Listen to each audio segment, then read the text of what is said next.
Já começou, tá? Bom, dando continuidade ao nosso trabalho aí, eu tinha falado até onde está essa. Deixa eu ver se eu tinha falado do A, B, C, D. Vou dar uma repassada neles aí.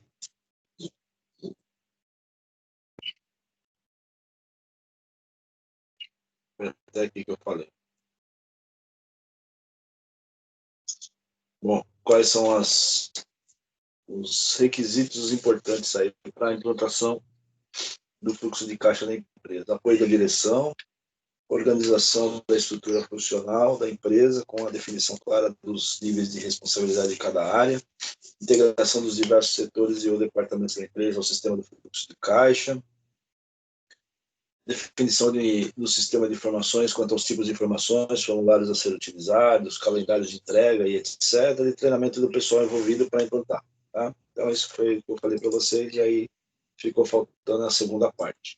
Então, nós temos aí a criação de um manual de operações financeiras, comprometimento dos responsáveis das diversas áreas para alcançar os objetivos e as metas propostas no fluxo de caixa. Esse é um dos mais importantes, comprometimento dos responsáveis das diversas áreas para alcançar esses objetivos, e todo mundo tem que estar envolvido para que a empresa possa implantar esse controle de fluxo de caixa. Tá? Se for uma empresa pequena, tudo isso que eu estou falando é somente aquelas pessoas. Né? Agora, quanto maior a empresa, mais difícil é de de ter o comprometimento das pessoas.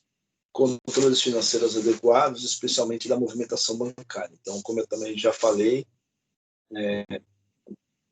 a conta corrente, por mais que ela não seja o dinheiro físico, né, circulando na empresa,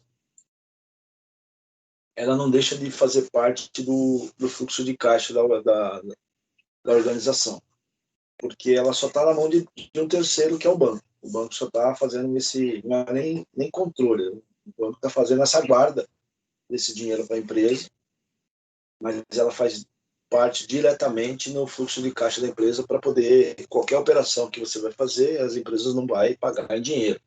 Né? A não ser que seja pequenas despesas, como um correio, um táxi,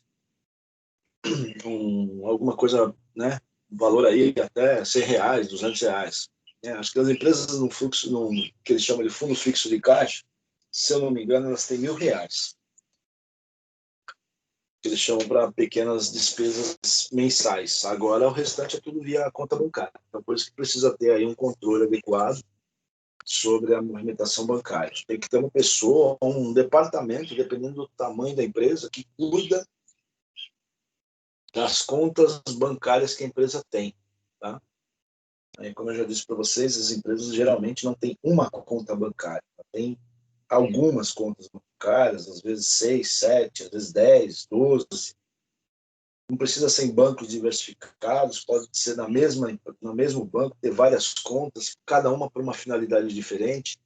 E quem trabalha na área financeira precisa ter essas informações atualizadas diariamente, para saber se tudo aquilo que foi projetado para receber naquele dia realmente entrou, e se tudo aquilo que foi projetado para pagar naquele dia realmente saiu.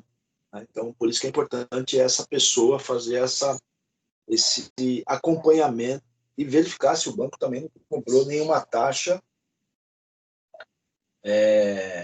maior ou menor na sua conta, dentro daquilo que foi contratado com o banco. O que eu estou falando, às vezes acontece, tá? Em empresa acontece muito, das pessoas, do banco fazer alguma operação que não é para estar colocando na conta daquele cliente. Né? De vez em quando surge assim, passa, né, na televisão, alguma empresa não, para a pessoa física, a pessoa recebeu um dinheiro do banco a título de empréstimo, que não é dela, ela não pediu, não solicitou, e se ela não acompanhar a conta corrente, pode acontecer de entrar um dinheiro que ela falou, mas isso aqui eu não pedi, isso aqui eu não... Né? E aí o banco cobrar alguma coisa relacionada com aquilo, porque o dinheiro foi disponibilizado na conta do cliente. Tá? Então tem que ficar bem atento a essas coisas. É necessário ter um fluxo de atividades, um programa de atividades na empresa, definir as atividades meias, atividades fins. Tá? Então, esses são todos os requisitos aí para a implantação do fluxo de caixa. Pode ser até que tenha outros, mas não tenha colocado aqui para vocês. Aí a causa de falta de recursos financeiros. O que causa a falta de recurso financeiro? Expansão descontrolada da capacidade comercial, gerando aumento nas compras de materiais administrativos e dos custos operacionais. Então, quando a empresa está fazendo a sua projeção de caixa, né, como a sua projeção de vendas, que uma está interligada à outra, se você projeta vendas, automaticamente vai impactar no caixa. Se você está fazendo o seu orçamento de caixa, é porque você já está contando com vendas. Então, um está ligado ao outro. Você tem que saber, pelo menos nesse primeiro ano, que é o curto prazo, né? Não vou falar nem para longo prazo, a sua capacidade de aumento proveniente de compras de materiais administrativos e custos operacionais. O que seria compra de materiais administrativos? Pode ser, se você for uma indústria, pode ser insumos para você poder fabricar. Se você for uma empresa comercial, pode ser material de escritório, material de limpeza. Então tem que tomar um cuidado aí, né? Se você tem uma pandemia, você vai utilizar aí um produto de limpeza um pouco mais de intensidade, né? Então você tem que ter um pouco mais de cuidado na hora de fazer essa projeção. E os custos operacionais é o que realmente está relacionado bem com a sua atividade. Então tudo isso tem que estar mensurado e colocado dentro do seu orçamento. Porque como que funciona nas empresas? As empresas grandes fazem o seguinte, ela faz a projeção do orçamento, então ela fala assim, ó, vou falar só de 3 meses, tá? Janeiro, fevereiro e março de 2021, nós estamos em agosto de 2020. Janeiro, fevereiro e março de 2021, nós vamos ter uma arrecadação, um exemplo, de 100 nesses 3 meses. 100 em janeiro, 100 em fevereiro e 100 em março. E a nossa projeção de gastos, tanto com compra de materiais administrativos quanto de custos operacionais, vamos chutar, vai R$60 a cada mês. Então, nós temos uma sobra, um ganho entre o valor que a gente tem para receber com o valor que nós temos para pagar, de aproximadamente R$40 por mês. Quando chegar em janeiro de 2021, a empresa, junto com as pessoas envolvidas nesse projeto, nesse processo, tem que verificar se aquilo que foi projetado em agosto de 2020 vai ser realizado. Então, quando chegar no final de janeiro, começo de fevereiro, que eu estou fazendo acompanhamento do mês de janeiro, eu tenho que verificar quanto que realmente a empresa arrecadou. Ela tem que ter arrecadado 100, porque foi aquilo que foi projetado. Professor, mas isso acontece se ela arrecadar 120. É bom para a empresa? O que vocês acham? É bom ou ruim? Chegou lá em fevereiro de 2021, ela está fazendo um acompanhamento, fechamento do mês de janeiro de 2021. Em agosto de 2021, foi projetado que ela vai ter uma arrecadação de 100, estou falando só de arrecadação, ela vai ter uma arrecadação de 100 no primeiro mês de janeiro, 100 em fevereiro e 100 em março. Quando chegou lá no dia 1º de fevereiro, que eu estou fechando o mês de janeiro, quanto que eu deveria ter arrecadado? 100. Aí eu olho na minha conta bancária e eu observo, eu lá no setor financeiro, observo que eu recebi 120. Isso é bom ou ruim para a empresa? Como que eu passo, eu, departamento financeiro, que ajudei a construir a projeção de caixa em 2020, lá em agosto de 2020, que a empresa teria uma projeção de recebimento de 100. E aí, agora, nós estamos em 1º de fevereiro de 2021 e a empresa arrecadou 120. E aí, essa informação, entrou mais dinheiro na empresa. Isso é bom ou ruim para a empresa?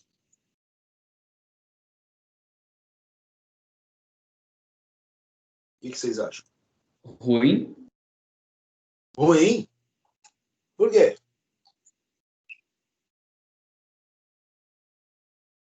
Porque, igual o João falou aqui no chat, não foi controlado. Não foi controlado. Mas e aí, eu vou devolver os 20? Não paga, não me dá 20 a mais, não, porque eu só projetei 100. Eu recebi 20 a mais, mas eu não quero, não. É que eu não estou vendo o chat, porque eu estou com a tabela. Mas eu vou acompanhar pelo celular aqui, se tiver alguma pergunta. E aí, o que vocês acham? Ah, agora complicou um pouco. Ruim porque não foi controlado. Aí o João falou, então eu tenho que ligar para o fornecedor lá e falar, fornecedor, é o seguinte, não me paga 120 não, porque eu só tinha projetado 100 e aí eu não posso receber a mais. É isso que eu tenho que fazer, como departamento financeiro? Imagina que eu tenho, vocês são os CFOs da empresa e eu sou o cara que fez a projeção financeira do fluxo de caixa em agosto de 2020, com uma projeção para janeiro, fevereiro e março de 2021. E aí, como que eu, como é que vocês aceitariam essa informação? Vou chegar para vocês e falar ao pessoal do terceiro B é o seguinte, ó, isso aconteceu, chefe, eu havia projetado lá em 2020, lá em agosto de 2020, uma projeção de 100 agora no mês de janeiro, e aí eu estou verificando na conta que nós recebemos aí 120. Qual seria a reação de vocês? É só para exemplificar, porque é assim que acontece. Claro que não é com esses valores, mas é assim que acontece. Como é que vocês iriam agir? Ô, Procópio, valeu, não tem problema não. Entrou mais dinheiro? Beleza, ótimo, que show. Você acha que é assim que o CFO da empresa vai... O CFO é o cara que decide, né? É o executivo financeiro de maior porte da empresa depois do presidente. Como que ele vai reagir que ele recebeu a mais? Ele pode guardar esse dinheiro que ele recebeu a mais, na próxima vez que o fornecedor for entrar em contato com ele meio que compensa Não, o ele que já vai... foi Não, debitado. não, lógico que jamais, jamais. O fornecedor não tem nada a ver com isso. Isso aí é falta de controle, como o João colocou aqui, falta de controle na empresa. É exatamente o que ele colocou aqui, é falta de controle na empresa. Eu, lá em agosto de 2020, tinha que saber que o fornecedor vai pagar 120, não 100. Né? Eu fui um pouco conservador, eu sabia que ele tinha um valor de 120 para pagar, mas eu achei que ele pudesse não pagar, e aí o que eu fiz? Eu fui um pouco conservador. E aí eu coloquei 100, só que errei 20%. 20% de erro na empresa é gravíssimo. Eu posso errar 2, 3, 4%.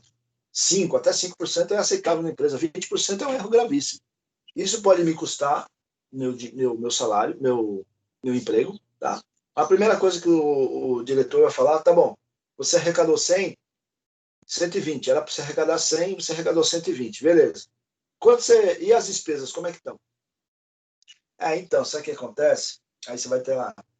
Eu tinha um valor para pagar de 60, né? Só que aí eu paguei 100, porque entra esse item que eu estou colocando aqui, ó, expansão descontrolada da capacidade comercial. Então, o que aconteceu para a empresa? Foi bom ou ruim? Foi péssimo. Embora ela tenha recebido mais, mas ela também pagou mais. Dificilmente essas duas operações caminham de forma em Y. Elas caminham. O que é caminhar de forma Y? Uma vai para um lado e a outra vai para o outro. Geralmente uma acompanha a outra. Né? Então, se você aumentou a sua receita, automaticamente você vai aumentar a sua despesa. Então, eu coloquei lá, inicialmente, num exemplo, previsão de recebimento de 100 e previsão de pagamento de 60. Eu arrecadei 120, porque eu não sabia que o fornecedor ia pagar os 120. Foi um pouco conservador e coloquei 100. Só que a minha despesa também acompanhou. Em vez de ter o pagamento de 60, ela subiu para 100. Então, isso é horrível para a empresa. Por que é horrível? Primeira coisa que é horrível. O fator de você receber a mais não é bom, porque ela vai desencadear outros pagamentos que estão relacionados e que não foi previsto, que é o pagamento de impostos. Então, a receber a mais para a empresa nem sempre é bom. O importante é sempre cumprir o que está orçado. Tudo aquilo que foi orçado é o que tem que fazer cumprir. Então, você orçou em agosto de 2020, chegou lá em janeiro de 2021, você tem que fazer de tudo para que aqueles valores que você projetou em 2020 seja concretizado. Se aumentar, que aumente no máximo para cima ou para baixo, aumentar ou diminuir, né? Você poderia ter recebido 95. Nesse caso, eu dei um exemplo para você de recebimento de 120.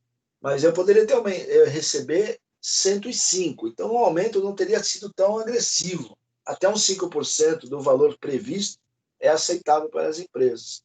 Professor, mas também, né, a gente está projetando algo em agosto de 2020. Como que você quer que eu acerte? É por isso que você está lá. É por isso que você foi contratado para trabalhar nessa área. Você não vai ser pago para errar, você vai ser pago para acertar. Mas como que eu vou descobrir? Você pode se perguntar isso, mas como que eu vou descobrir? Você tem que estudar sobre aquilo que você está trabalhando. Você não vai ficar sentadinho na sua cadeira e colocando o número em planilha. Você vai ter que ser responsável por aquele número que você está colocando na planilha. Porque depois que vier a realização, quem vai responder vai ser você. Você com a sua equipe, com o seu chefe. Se você for o chefe, então piorou. É você que é o responsável por aquele número. Então, o fato de aumentar, a empresa ter aumentado o valor, ela recebeu 120, é bom para a empresa? Não é bom. O bom é que se ela tivesse dentro de 100, entre 95 e 105. Essa variação aí é flexível e é aceitável por parte do CFO e por parte do presidente da empresa. Mais do que isso, não é recomendável, porque você vai ter que justificar por que você não colocou 120. Você sabia que você recebeu 120? Por que você não colocou 120? Aí eu acho que alguém colocou aqui no chat, que aí eu só consigo acompanhar aqui pelo celular. Deixa eu ver aqui. Eu acho que o próprio João comentou.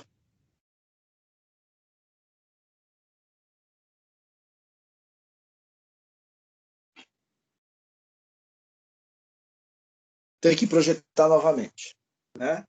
Então é isso. Se você viu que você fala, caramba, eu fiz um negócio que não era para fazer. Você como operacional ou você mesmo como responsável pela área. Você sabe que chegou em dezembro, você fala, putz, aquilo que eu coloquei no orçamento está furado, meu. Se vai chegar agora em janeiro, os caras vão pagar 120.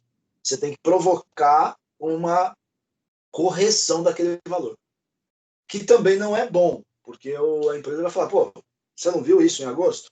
Aí você tem que ter uma justificativa plausível para você poder fazer a correção. Tá? Então não é uma coisa muito simples corrigir qualquer hora. Que não tenha só a sua área. Tem X áreas que poderão ter problemas com relação à projeção de orçamento. Tá? Então, é só para mostrar para vocês que as empresas querem que aquilo que for orçado tem que fazer cumprir. E o erro só pode ser de, no máximo, 5% para cima ou 5% para baixo.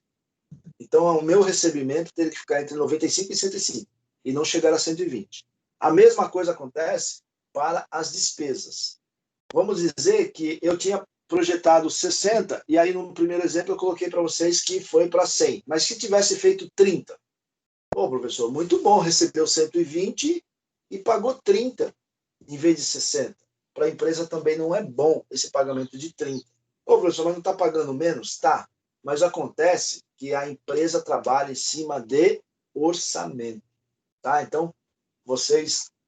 orçamento, ou uma expressão que eles usam bastante dentro que eu acho que eu já comentei com vocês, que é o budget. Tá? Então, se vocês ouvirem essas palavras em inglês, é a mesma coisa que é orçamento.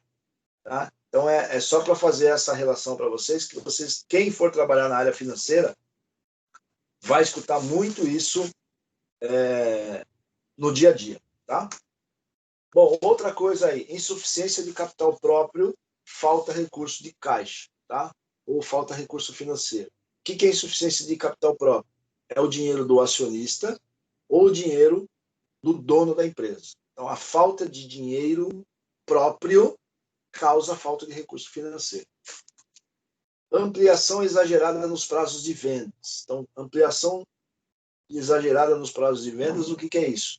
É quando a empresa vende a prazo ou produto ou serviço, e aí, para recebimento, que eu já falei para vocês em sala de aula, para recebimento, qual que é o mundo ideal mesmo, que eu falei para vocês uma vez, uma ou algumas vezes, quem lembra? A gente estava presencial ainda. Perdão, professor, não ouvi. Qual que é o mundo ideal para prazo de recebimento de vendas? Você comprar antes e pagar depois?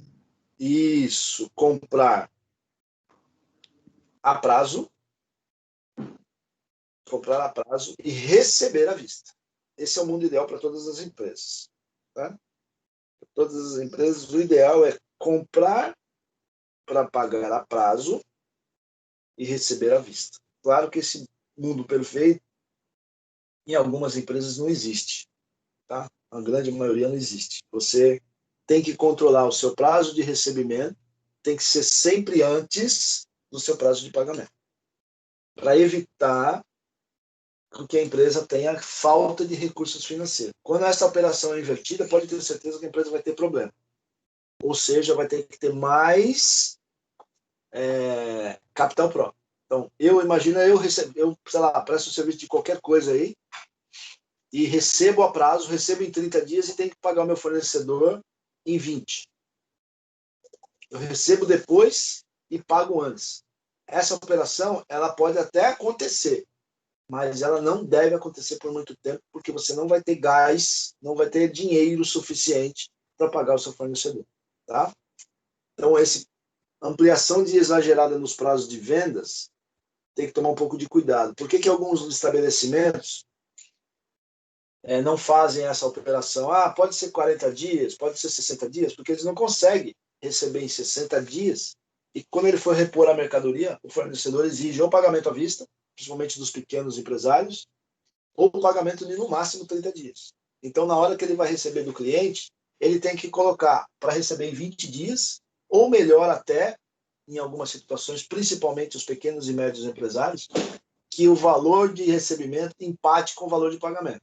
Então, eu recebo em 30, com um lastro financeiro, para não ter calote, e pago em 30. Não é o ideal, porque você está recebendo no mesmo momento que você está pagando. O correto, o melhor para a empresa é você receber antes e pagar depois. Esse é o mundo ideal. Mesmo que seja a diferença de 5 dias, que não seja 30, 40, 50 dias. Mas nunca deverá ser no mesmo momento. Pagar em 30 e receber em 30. Se você for receber em 30, você tem que ter um lastro financeiro. O que é um lastro financeiro? Tem que ter um banco por trás, porque se o cliente der calote, você consegue receber aquele valor para pagar o seu fornecedor. Tá? Aí, ampliação exagerada de prazos de venda e aí diferenças acentuadas nos ciclos de recebimento e pagamento. O que é diferenças acentuadas no ciclo de recebimento e pagamento? É justamente isso. A sua diferença entre o valor que você vai receber e o valor que você vai pagar tem que ter um período sempre o recebimento na frente do pagamento. Quem fizer o contrário pode ter certeza que vai ter problema financeiro naquela empresa. Vai precisar muito mais de capital próprio. O que é muito mais de capital próprio? Então, eu recebo em 20, eu recebo em 30 e pago em 20. Então, eu estou pagando primeiro antes de eu receber. Por que algumas empresas quebram? Porque não utilizam o lastro financeiro. Então, faz por amizade. Aí o cara não vai e não paga. O cara não paga, como é que você paga o seu fornecedor antes? Essa operação é possível? É possível, sem problema nenhum. Só que vai precisar muito mais de capital próprio. O que é capital próprio? É o recurso financeiro do dono da empresa ou dos acionistas. Tá? Então, é por esse motivo que é importante tomar cuidado com isso. Principalmente os pequenos e médios. As grandes empresas trabalham bem esse ciclo de recebimento e pagamento. Tá? Eles têm poder de barganha de falar, não, você quer fornecer para mim? Tá, comigo aqui é o seguinte, o pagamento é só a partir de 90 dias. Ah, mas eu não tenho condições? Então, obrigado, meu amigo, mas a gente vai procurar uma outra empresa que fornece e possa nos dar. Então, o poder de barganha das empresas grandes no relacionamento de pagamento e recebimento é muito maior em relação ao pequeno empresário. Outro item que falta recurso financeiro na empresa. Baixa rotação de estoque e lentidão no processo produtivo. Então, quando a empresa se estoca muito e aí não vende. Aí ela tem que fazer promoção e etc, etc. Isso acontece muito, já expliquei para vocês. Um outro trabalho que vocês fizeram aí com o orçamento de vendas, com empresas que trabalham com produtos de estação. Né? Então, a gente está no frio ou a gente está no calor? As empresas que trabalham com isso. Não falando nem da pandemia, mas a pandemia também prejudica um pouco. Quem é que está comprando roupa hoje? Poucas pessoas, porque não está saindo de casa, vou comprar roupa para quê? Aumentou o quê? Venda de pantufa e pijama. É o máximo que as pessoas estão comprando. E quando eu compro pela internet. Né? Magazine Luiza não, Pernambucana, C&A, Renner. Eu tenho que comprar roupa de calor ou de frio agora? Se eu comprar roupa de frio, é capaz de que não venda, porque primeiro que está tendo a pandemia, e segundo que o calor deve estar chegando. Ou eu devo me estocar. Então, é esse processo de estoque, quem trabalha com compras de estoque tem que tomar bastante cuidado para saber qual que é o limite que eu posso comprar e eu sei que vai vender, que eu não tenho a necessidade de fazer promoção. Promoção tem que tomar um pouco de cuidado dentro das empresas, por quê? Porque você pode perder dinheiro.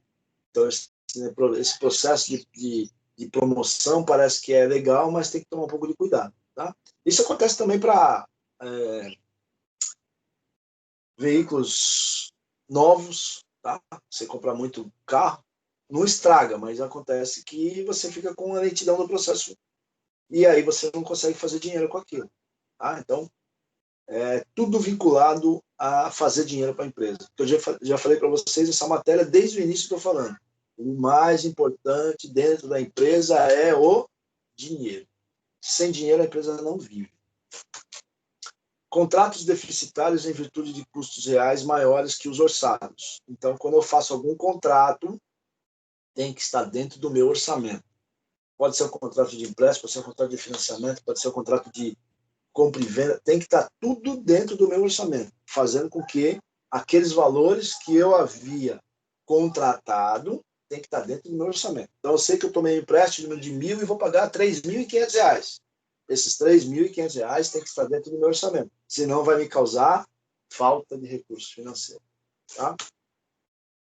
Características dos ingressos de caixa. O que é ingresso? Ocorre normalmente em intervalos regulares, podendo ser em determinados períodos do ano, quando se tratar de vendas sazonais, por questão de moda, safra ou estação. Então, como que faz para entrar dinheiro no caixa? Esses intervalos podem ser maiores em consequência de contratos firmados e duração do negócio. Então, a partir do momento que eu faço a minha venda, pode ser até por vendas sazonais, é o que vai fazer o dinheiro entrar no caixa. Tá? Quando eu falo caixa, não é só caixa efetivamente, é o caixa conta bancária. Característica de desembolso de caixa. Desembolsos, pela variedade de desembolsos que ocorrem em empresas, podem ser regulares. O que são desembolsos regulares? São aqueles mais constantes e que podem ser previsíveis, como pagamento de salário, fornecedores, despesas administrativas, de vendas, etc. Então, esses desembolsos eu sei que eu vou ter todo mês. Tá?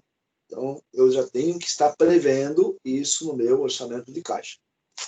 Tem os pagamentos periódicos, que são pagamentos de despesas que ocorrem em intervalos de tempos maiores, como pagamento de juros, dividendo dos acionistas, amortização de financiamento. Então, mesmo sendo característica de desembolso de caixa, periódico, também eu tenho que estar colocando no meu orçamento de vendas.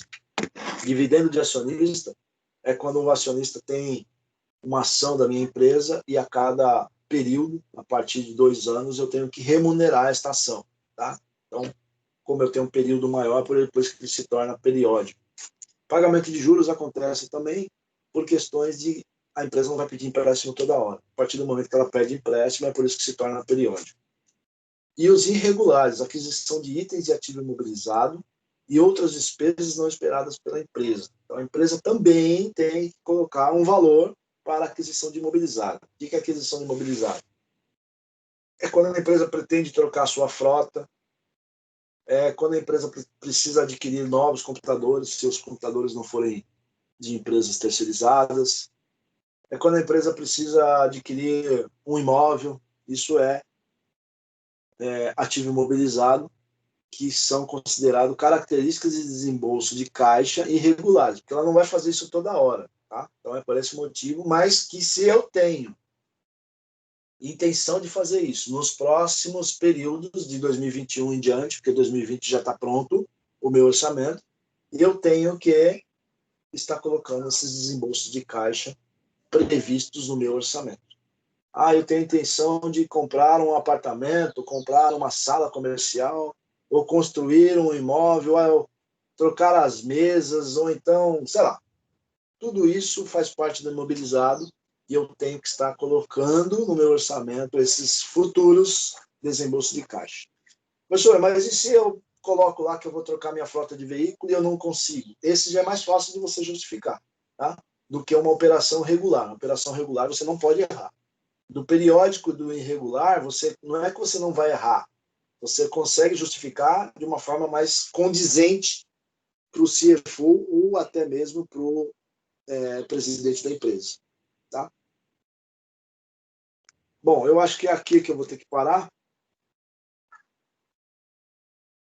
porque nós vamos estourar o tempo aí, e aí, com o tempo, eu vou explicando toda essa matéria para vocês, não tem jeito. Ela é extensa, para depois eu estar pedindo o que eu preciso pedir para vocês aí na sequência do campeonato. Eu tenho que falar sobre equilíbrio financeiro depois. Deixa eu botar a bola aqui. Alguém quer perguntar alguma coisa? Não, professor, tá tranquilo. Beleza. Temos mais aí uns 15 slides aí, talvez ainda vou mais essa semana e a semana seguinte aí para estar explicando isso para você. Então, não tem jeito, porque realmente é um assunto um pouco longo, e que a gente começa a fazer aí algumas, tanto exercício quanto propriamente trabalhos relacionados com isso. Tá?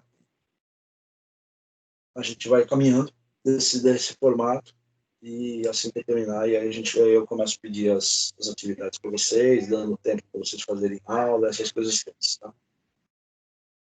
Porque é como se eu tivesse pego esse conteúdo separado aí em 4, 5 aulas aí para estar explicando, tá? Tá um conteúdo só, e é por isso que está dessa forma, mas é tudo relacionado aí com o fluxo de caixa, e depois a gente tem os exercícios práticos que eu vou deixar vocês fazerem até em Excel para ajudar, caso alguém queira, né? Claro, é obrigatório, pode fazer na mão também. E depois eu vou pedir alguns trabalhos para vocês relacionados com isso de apresentação, relacionado com o orçamento de caixa. Mas para isso eu preciso terminar o conteúdo. Tá? E aí eu tenho mais uns 15 slides para explicar para vocês. Mas amanhã eu continuo. Amanhã? Vocês não sei se é amanhã, né? Não, né? Sempre faço confusão. Agora a gente tem 2 aulas, né? GFE, não, é quinta-feira. Então tá bom. Quinta-feira, terceiro B, aí eu continuo e depois não vou conseguir terminar, mas enfim, a gente vai tocando aí sem pressa, porque o conteúdo, como eu falei para vocês, o conteúdo de GFE ele é curto e a gente tem que trabalhar bem esse processo aí, que vocês, provavelmente, alguém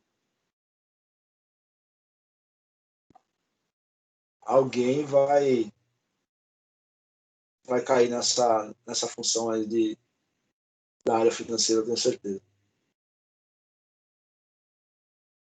Quem é que tá com saudade do almoço na escola aí? Eu tô. Colocaram alguma coisa aqui. Não sei, foi que eu vi. Acho que é o Leonardo. Saudades, estamos da escola. Ele está na sala de aula reclamando por estar na sala de aula. Saudades de almoço na escola. Puxa, que legal, vocês são sensacionais. Professor, já acabou a aula, não podemos almoçar. Professor, pode tomar água. Putz, acabou tudo isso aí, meu. Foi muito bom essa pandemia. Pode tomar água, professor? Pode tomar água? Pode tomar água, professor? Acabou. Posso ir no banheiro? Posso ir no banheiro? Para dar um rolezinho e tal. É isso aí, gente. Valeu. Nos encontramos Valeu, mais professor. Tchau, tchau. Até a próxima. GP, mas aí eu não vou pedir apresentação de trabalho hoje não, tá?